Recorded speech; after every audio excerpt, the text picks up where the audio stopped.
মুসলমান বাংলাদেশে একটা ডেট বেরিয়েছে, কাজদাব বিন ইহুদি বলছে ইয়াজিদের নামের পরে রাদিয়াল্লাহু আনহু বলা যাবে কিনা? বলছে অবশ্যই যাবে। ইয়াজিদ রাদিয়াল্লাহু আনহু মানে কি? বলছে ইয়াজিদের উপর আল্লাহ রাজি। এটা সম্ভব?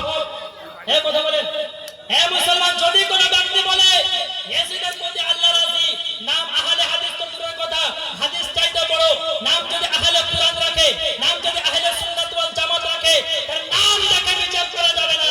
ইয়াজিদের পক্ষে কথা বললে তাকে ইয়াজিদি মানা যাবে, হুসাইনের পক্ষে কথা বললে হুসাইনি মানা যাবে। মুসলমান, হ্যাঁ মুসলমান, এই আহলে হাদিসের কিতাব উরফুল জাদি মাওলানা নুরুল হাসান খান ভোপালী 110 পৃষ্ঠার মধ্যে লিখছেন, যদি কোন ব্যক্তি কোন মেয়ের সঙ্গে জিনা করে, জিনা করার পর তার যদি কোনো বেটি হয়, ওই বেটিটাকে বড় করার পরে লালন পালন করার পর ওই ব্যক্তি নিজেই তার বেটির সঙ্গে বিবাহ করতে পারবে। নাউজুবিল্লাহ বলবেন না? এটা তাদের কিতাবের মধ্যে তাদের গুরু লিখেছে। হ্যাঁ মুসলমান, তারপরে আহলে হাদিসের কিতাব বাদরুল আহিল্লা কিতাবের 18 নম্বর পৃষ্ঠার মধ্যে লিখছেন, কুকুর নিয়ে এবং শুঁয়ার নিয়ে দুধ এবং পেশাব পাক খাওয়া যাবে। আহলে হাদিসদের গুরু ওয়াহিদুস জামা হাদিয়াতুল মাহাদির মধ্যে লিখছেন, যে কোনো গরু ছাগলের গোশত খাওয়া যায়, তার পেশাব পায়খানাও যায়। বুঝতে পারলেন? তো গরুর গোশত আমরা খাই, ওয়াহাবিদের কাছে গরুর মুত পাক, গোবর পাক। ছাগলের গোশত আমরা খাই, ওয়াহাবিদের কাছে মুত পাক। আপনার উটের গোশত আমরা খাই, ওয়াহাবিদের কাছে পেশাব ও পায়খানা পাক। হে মুসলমান, তো বোঝা গেল। তারপরে দেওবন্দের গুরু রশিদ আহমদ গাঙ্গুহি ফাতাওয়ায়ে রশিদিয়া 597 নম্বর পৃষ্ঠার মধ্যে লিখছেন, কালো কাওয়া খাওয়া যায়। কালো কাওয়া খান খেয়েছেন? আদিবাসীরা খায়, সাঁওতালেরা খায়।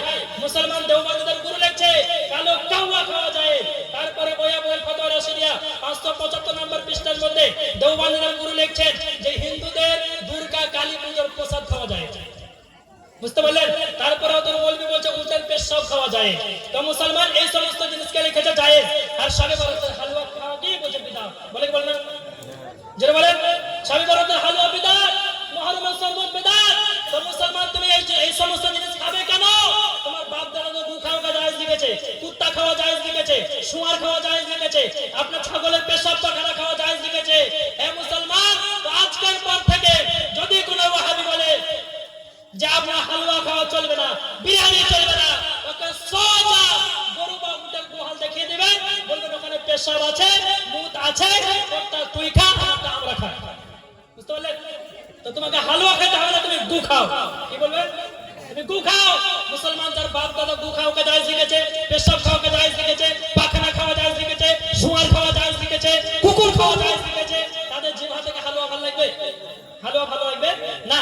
হালুয়া খাওয়া জায়েজ না জায়েজ? বুখারী শরীফ দ্বিতীয় খণ্ডে 817 পৃষ্ঠা, কত পৃষ্ঠা? 817 পৃষ্ঠা।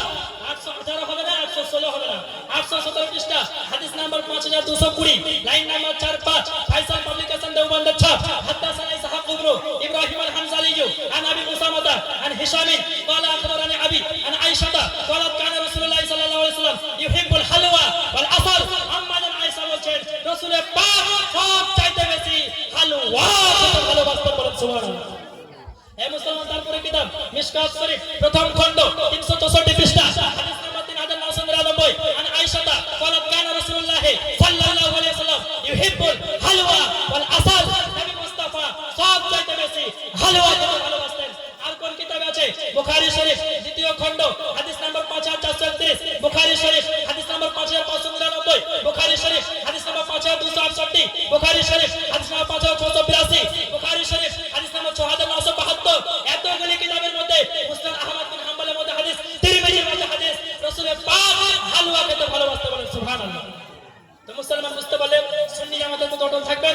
সুন্নি জামাতের আকীদা নবী গায়বের সংবাদদাতা, সুন্নি জামাতের আকীদা নবী হাজির ও নাজির, সুন্নি জামাতের আকীদা নবী নূরের তৈরি, সুন্নি জামাতের আকীদা নবী বেমিসাল, সুন্নি জামাতের আকীদা নবীর নামে চুম্মা দেওয়া যায়, সুন্নি জামাতের আকীদা কিয়াম করা যায়, সুন্নি জামাতের আকীদা ঘরের নামাজ দোয়া করা যায়, জানাজার দোয়া করা যায়, 40 রাকাত দোয়া করা যায়, তাহাজ্জুদ দোয়া করা যায়, মিলাদ দোয়া করা যায়, ফাতিহা দোয়া করা যায়, মুনাজাতের শেষে লা ইলাহা ইল্লাল্লাহু মুহাম্মাদুর রাসূলুল্লাহ পড়া যায়।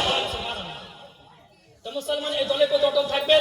আর যত দল বেরিয়েছে যে এসএমএস গুলো দিলাম, এই এসএমএস এর প্রতি অটল থাকবেন, নিজের ঈমানকে হারাবেন না। আহলে সুন্নাত ওয়াল জামাতের প্রতি অটল থাকবেন। আর যত জাহান্নামী দল বেরিয়েছে, দেওবন্দি, ওয়াহাবি, তাবলিগি, জামাতি, কাদিয়ানি, হাত ঝাড়ুয়া, পা ফাড়ুয়া, এই দলের সঙ্গে সম্পর্ক রাখবেন। হ্যাঁ, হাত উঠে বলেন সম্পর্ক রাখবেন।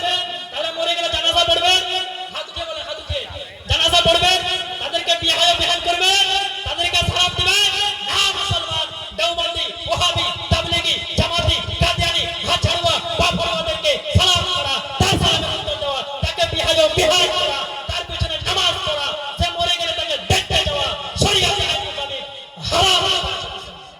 এ মুসলমান এখান থেকে বলে বক্তব্য দিই, আমার আলা হযরত আজিমুল বরকত কানজুল কারামাত জামালুল ইস্তিকমাল ইমামে আশিকা মুহাক্কিকুদ দাওয়া আল্লামা জাওয়া ফাকরুল আয়া কাসরুল ইহসা মুতাবাদুল আলিয়া মুআল্লিম ফাকিহা তাজুল উলামা তাজুল হুকামা সিরাজুল সুলাহা সিরাজুল ফুকাহা সাহিবা ফাতাওয়াল জামাল ইমাম আশিকুল ফুকা বাকাতুল সুলফ হুজ্জাতুল কুলব মুস্তাশিক রাসূল মুহিব আলাদ বুতুল আলিম নাদির ফাজিল জালিল মুহাদ্দিস আদিল শামসুল বিন ইহনা হারকাতুল আম কুতবাতুল সালিকিন জুদ্দাতুল আরিফিন সিরাজুল মুহাদ্দিস সুলতানুল আশিকিন আল আলিম আল ফাজিল আল মুহাদ্দিস আল মুহাক্কিক আল মুদাক্কির আল মুহারি আল মুফারি আল मुशर्रिफ अशाह इमाम अहमद रज़ा फरमाते हैं जमीन और ज़मा तुम्हारे लिए मकीन और मक्का तुम्हारे लिए चुनी और चुना तुम्हारे लिए दहन व जुबा तुम्हारे लिए बदन में हिजाब तुम्हारे लिए हम आए यहाँ तुम्हारे लिए मुझे भी वहाँ बोले तुम्हारे लिए ए मुसलमान फरिश्ता किताब